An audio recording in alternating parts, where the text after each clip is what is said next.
Yes, it's possible to own an Explorer yacht that will pay for itself. I'm in Dubai looking at the Nomad Yachts 101. This is a brand new model, global release. We're here at the Dubai Boat Show. And follow me, we're gonna do a really detailed walkthrough. And later on this week, we're actually gonna take it for a drive as well. So if you're interested to see how she performs, I will link that up on the screen and also down in the description below, but just give me a couple of days because that one won't be online straight away because she's quite clearly here at the boat show. Dan Jones is my name. Welcome to Dan's Boat Life. Come with me and we'll start on the back of the boat. This boat's going to Australia. How awesome is that? So Nomad Yachts is one of the brands of the Golfcraft Group. If you watch my channel, you would have already seen some of the Majesty yachts that they do. They're more the super yacht vibe. The Nomad yachts are very much an Explorer vibe. So this particular boat has got 1,000 nautical mile range at 10 knots, and she will go up to 19 knots, and she's got a cruise speed somewhere in the middle there. I will leave all the specs on this boat in the end of the video. I'll pop that up on the screen because I know a lot of you are going to be interested in things like the draft, the displacement, the length and the capacity. So in terms of accommodation, she will sleep 10 guests in 5 cabins. We're going to be going through the accommodation, and she's got an awesome crew quarters, which means you're going to be happy because if the crew's happy, you're happy. Anyway, starting at the back of the boat, this is our tender storage just here. I want you to also know that this particular boat, she's not actually finished. They just got her here to the boat show. So there are going to be elements of this boat which are not complete. There's still 3 months to go until final completion on this actual vessel. So there are some little areas where they've just finished the boat to bring it to the boat show. And then the final stage of completeness will be in 3 months' time. Anyway, check this out. Obviously a cool beach club vibe. We've got a Pirelli jet tender in the back here, and then access into some of the lazarettes after there. Coming up the port side of the boat, we'll enter this way because that's going to look a little bit nicer with the sun. Check out this space. So this is absolutely epic. It's vast. We've got really nice protection from the sun.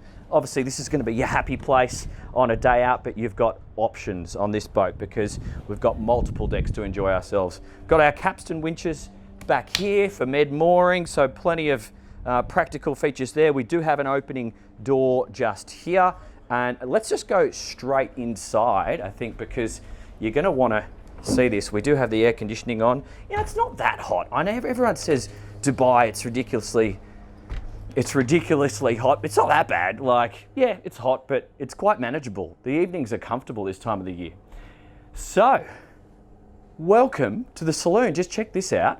We've got beautiful finishings all the way down the side here. I want to point out, these guys at the Golfcraft Group, they actually make everything themselves. I just did a tour of the factory yesterday. So all this furniture, all these tables, the marble, the timbers, you can select whatever you want. You can actually pick the piece of marble that you want on your boat, and they will put it together for you. So what they'll actually do is, rather than having a gigantic thick piece of marble that's going to just add unnecessary weight to your boat, you can select the surface that you choose. You can match it all up as you see fit. They'll put your name on it, and then they'll slice it so it's just a thinner piece, and they'll put some backing underneath to create your tables and your bench tops like we see here, just to keep the weight down and still give you the finishes that you like. So it's really cool. And the craftsmanship I observed in the factory was fascinating. There's some real high level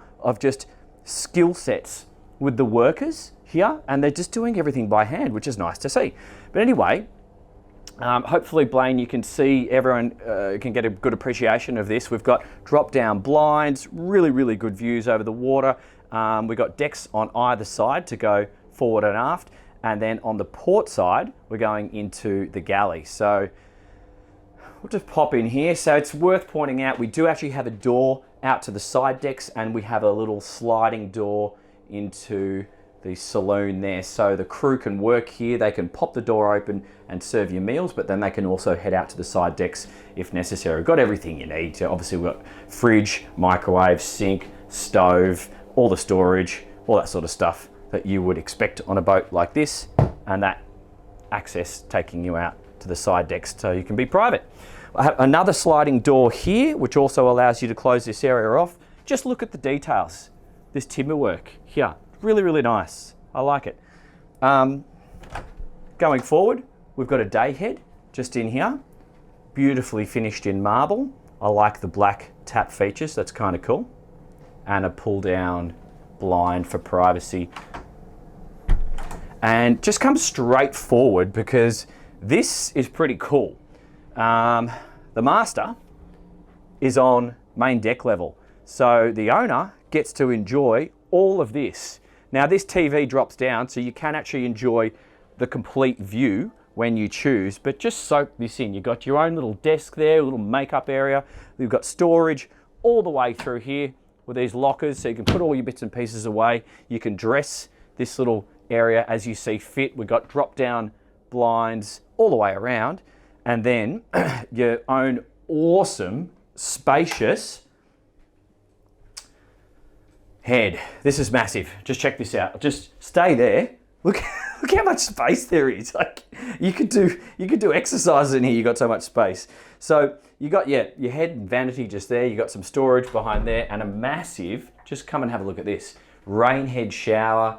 I love these matte black finishes, and you've got the LED lights just giving it a really nice, cool look. And then the teak floor, grated floor, nice glass.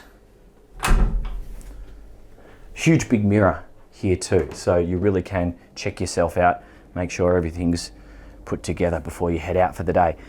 And what we'll do, we'll actually just head out this.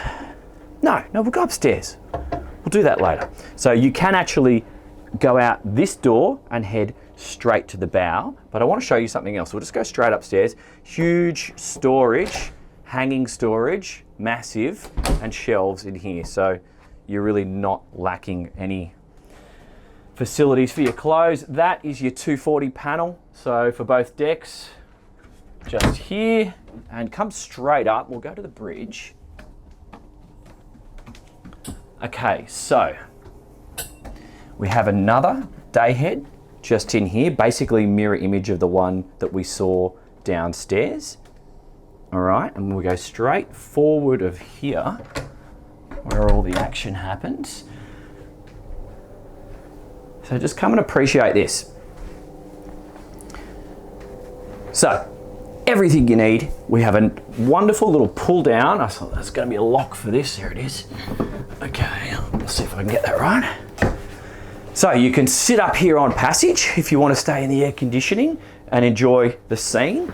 You've got access on port and starboard, and then the captain has his own little office. Just go and check that out. So he can sneak away, he or she I should say, can sneak away and gets all the boat's management done in peace and quiet. And all the systems you might expect. She's shaft drive, rudder angle indicator, controls just here. We've got bow and stern thrusters and everything you need. I'll go through this in more detail on the sea trial, so that's going to be the separate video. But what we will do, we'll just go straight out from here, because this is awesome. Check out this balcony.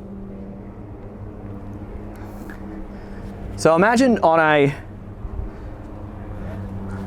a passage, cruising along 12 knots, this is the view you get to appreciate. Like, how awesome would this be in this sort of temperature?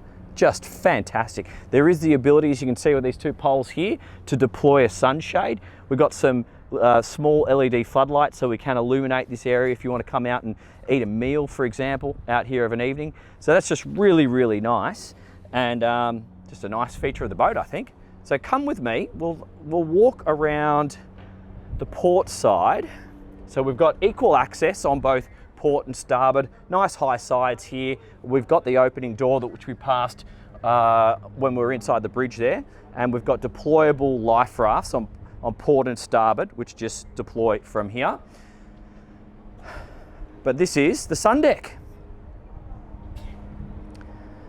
So what an awesome place for a party. How good's this? I mean, you would get, I don't know, because this furniture's movable, you could really choose how you set it up. You could have 20 people up here if you needed to, I reckon. but there's a lot of capacity to enjoy oneself, and nice amount of shade just here. Got some more LED lights illuminating this area of an evening. We can see our flag, stainless steel pole at the back, but come straight in because how lovely is this? Just soak this in, guys. Once again, the custom furniture. We've got this nice timber finish. It's painted timber, but it's pleated, I guess. I don't know if that's the right word, but it's really cool vibes. So sitting up here in air-conditioned comfort, you got nice big views over the water and perhaps over the other boats. You know, if you're in a busy harbour watching the fireworks or something like that, you've got great views. But really, what's this boat going to be doing? It's going to be exploring. You're going to be heading out on the reef, maybe bringing a game boat to raft up alongside you. This could be the mothership because it's the perfect vessel for that sort of operation. So I will go into detail later in the video about the actual business case for running a boat like this, so just keep watching if you're interested. TV just there, storage on either side. You can do what you like. I'm sure you could do things like option fridges and that sort of thing. We'll just have a look behind this one. Okay, I thought there might have been a fridge there because that was some ventilation, but it's not. I'm sure you can do that if you choose. So we'll come straight up. Let's check out the flybridge.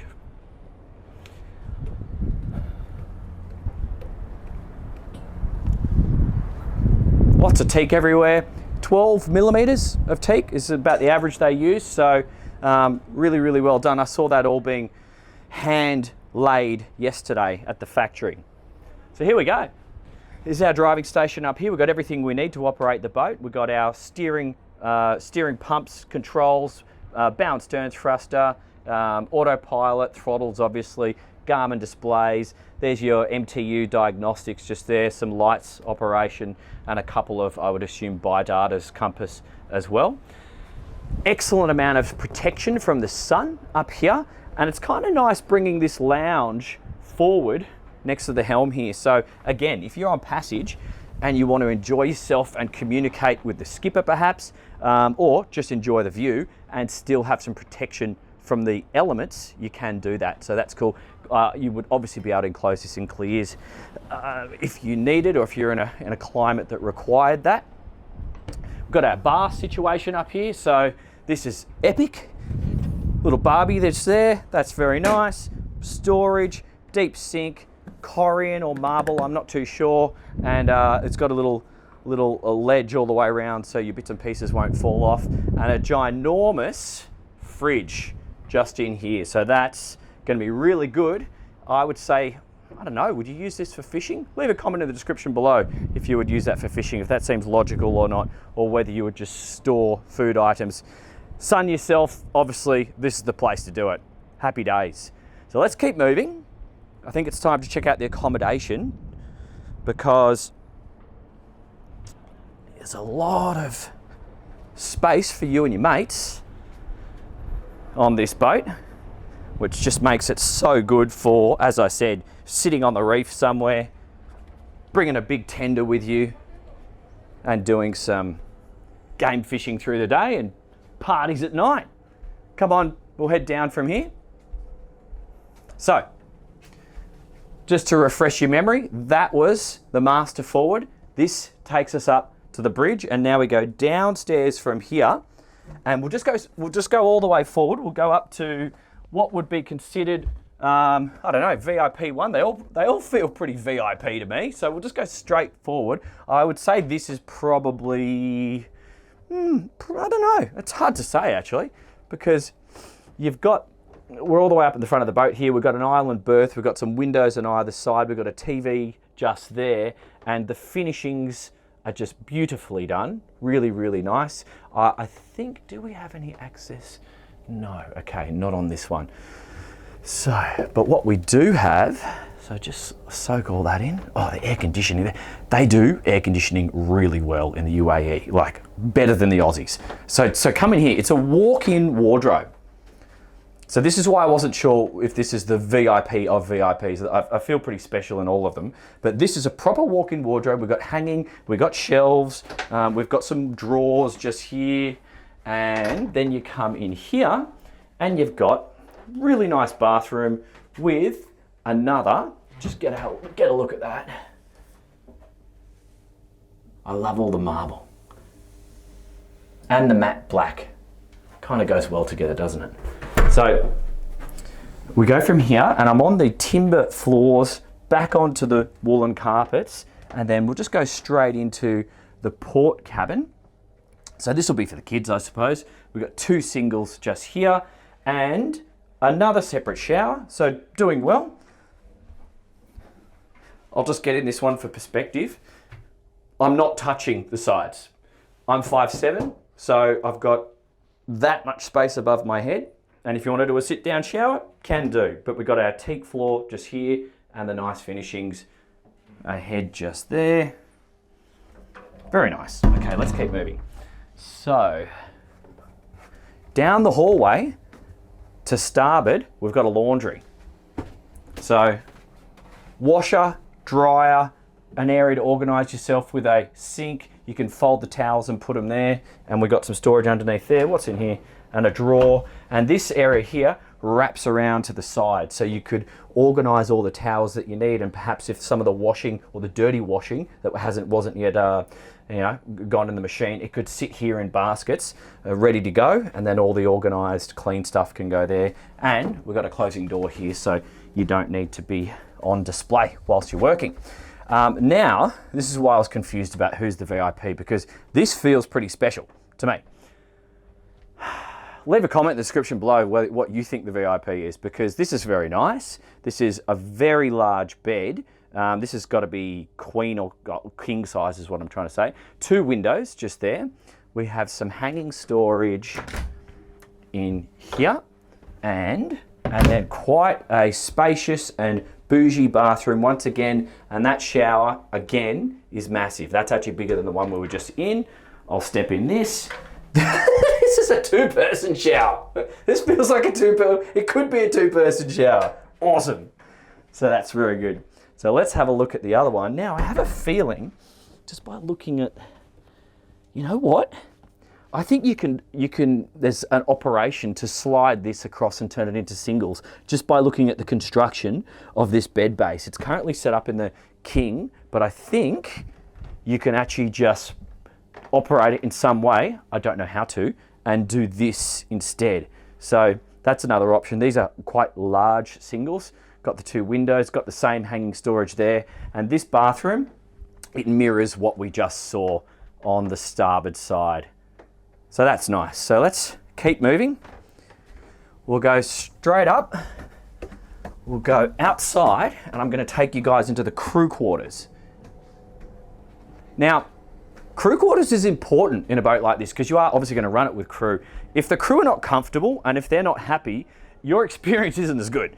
And you need to be able to have, well, a lot of people like to be able to have privacy and separation for the crew. So the crew can actually exit here, stay on the outside of the boat and head up to the galley without intruding the guests or interrupting the guests when they are in the saloon. So come on down. Remember, this boat's only 101 feet. So, crew mess.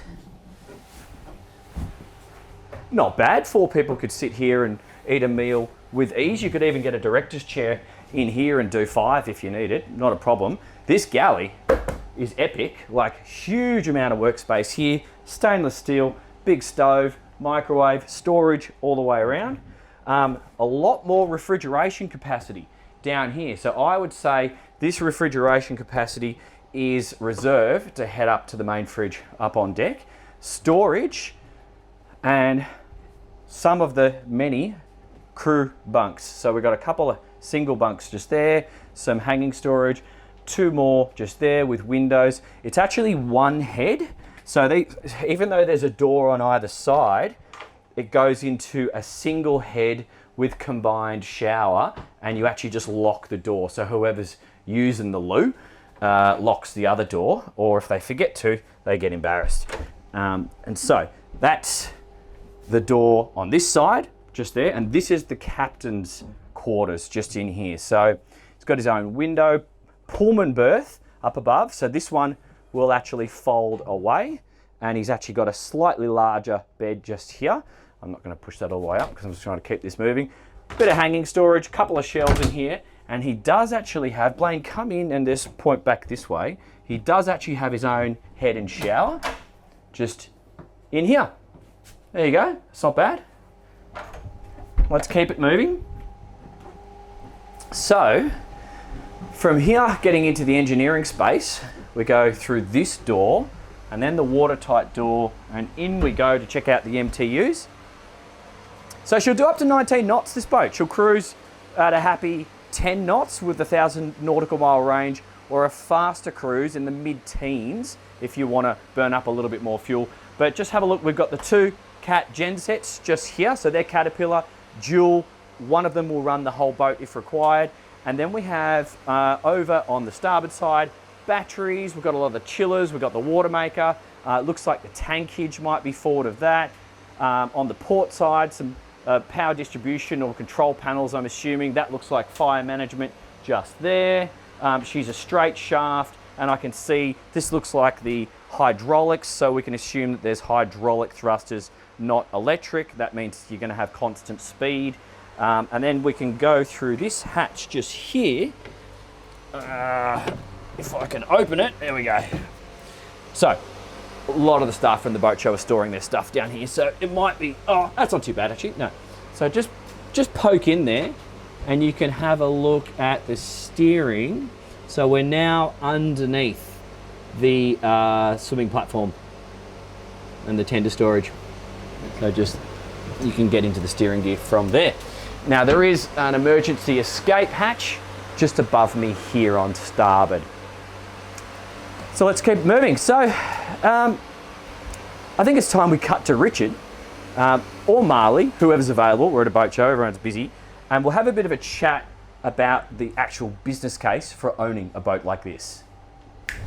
Okay, Marley Cutbush, Flagship International, based out of Rose Bay. They're dealers for Majesty, Nomad, on all the golf craft brands. Thanks for joining us. My pleasure. Thanks for having us. Welcome on board. Yeah, thank you. So the business case for this is the Nomad 101. So she's more of your Explorer style of vessel. So let's run through a couple of examples. Let's start with a Sydney summer, which you know, my observations of Sydney charter scene, it's really day. Yeah, so Sydney day charter. So you'll probably be generating $2,500 per hour. Yep. You're running 4, 6 or 8 hour charters on Sydney Harbour. Yep. And that should run from late October through till the end of Feb, and then yep. Most owners will then, and you could generate there's not enough charter boats on Sydney Harbour. Yeah, I mean, all of them could be booked 3 times over. Yeah. So the demand's there and growing. And it seems the Sydney charter scene is maturing. I'm on the harbour 6-7 days a week, and I've seen a clear shift in lower quality, high capacity, just cheap catamarans, which was Sydney used to and still is quite prevalent. But the big luxurious vessels are really coming in force, so something like this would fit in quite well. Exactly right. So One World and Ghost 2 have obviously dominated that market. Yep. Both Majesty built boats. Yep. So the difficult thing about a commercial operation in Australia is the Australian Maritime Safety Authority. Mm-hmm. They're one of the most rigorous governing agencies in the world. Golfcraft took it on back in 2016, 2017 to meet that standard. That was the first step.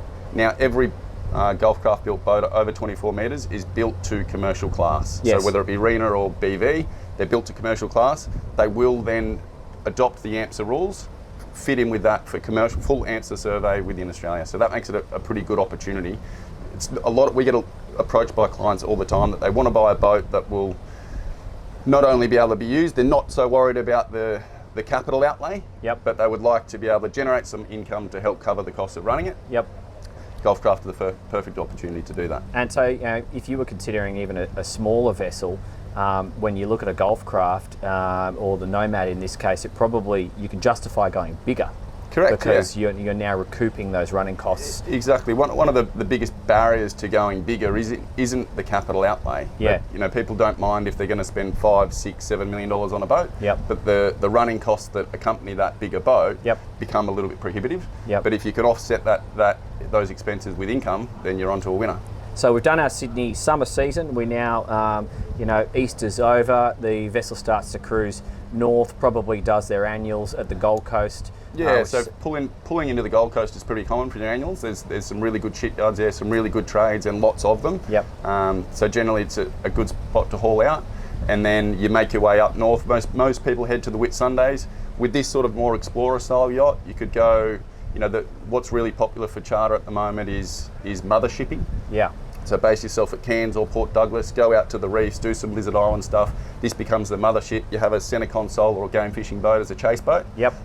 Your guests go fishing all day and they relax on board in pure luxury all night. So that's sort of, you could be, as a mothership, you could do a term charter, 7 days, $120,000 for the week. And how many weeks is our season up there realistically? Well, interestingly enough, the hardcore game fishing season sort of starts, July, August. Yep. And it can actually run through to December.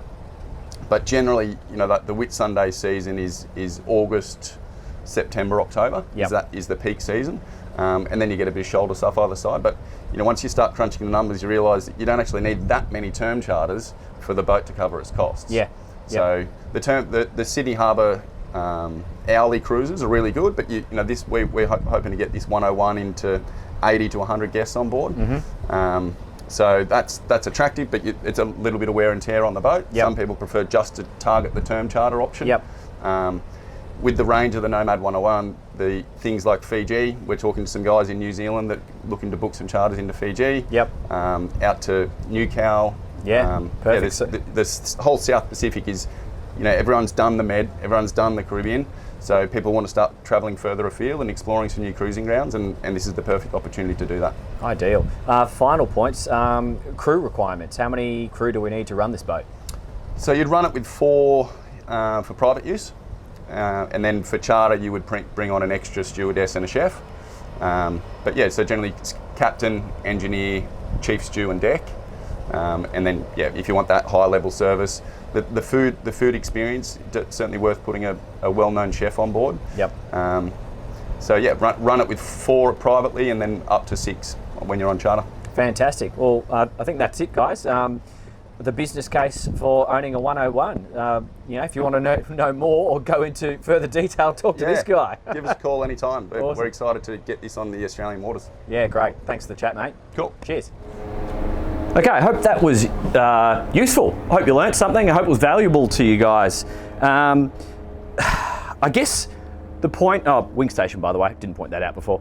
The points that I am discovering, a lot of these guys that I'm meeting in this caliber of vessel are very interested in the deployment of capital and what it can do for them and where it's best deployed.